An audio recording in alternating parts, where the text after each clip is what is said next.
Can Bitcoin act as a deterrent to violence and serve as a surrogate to warfare? What's good in the hood, folks? Is Atlanta on Smash giving you educational information on Bitcoin, violence, and modern warfare.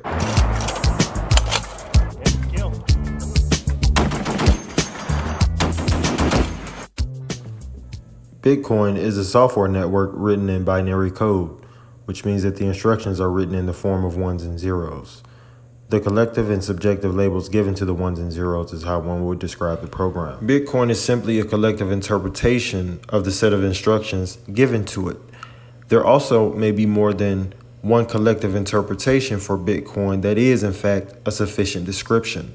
Like an electron, Bitcoin is superpositioned in multiple places, serving as an electronic cash payment system and a storage of value. But can Bitcoin represent more than just a payment network? The interpretation of the code in the original mission of Satoshi Nakamoto was to create a payment network in which anyone in the world could exchange value. The original purpose is clear, but there are also other new and radical interpretations of the Bitcoin software network that some consider controversial. Jason P. Lowry, a Space Force Guardian and National Defense Fellow, has theorized that Bitcoin is actually a weapon. He mentions that Bitcoin allows all users to countervail an enemy through a projection of power. In a series of interviews with Robert Breedlove, Lowry went on to say, "The key point of my thesis is I think with Bitcoin we've effectively invented the digital surrogate to warfare itself. Power projection is a permissionless control structure over resources.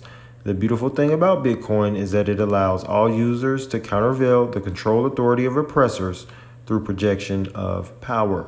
That's the controversial difference. Bitcoin is not generating kinetic, violent energy, but is actually preserving human life by generating electric, non-violent energy.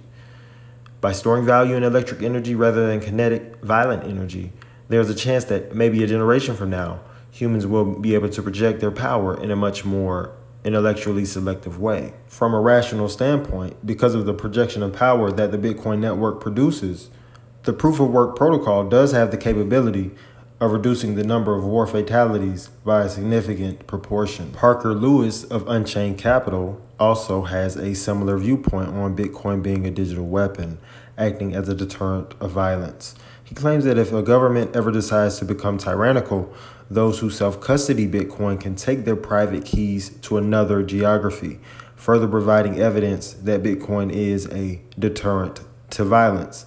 Just like the 600 million guns that Americans own, which also serve as a deterrent to violence. However, it's hard to conceive of a world in which violence is reduced to a number that is insignificant.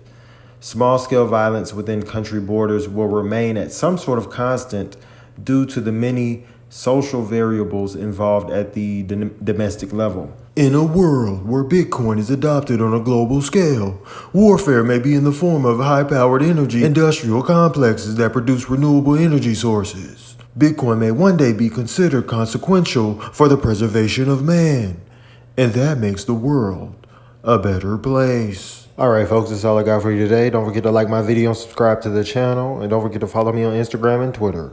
You already know who it is. This is Bitcoin Versus, and this is Atlanta on Smash.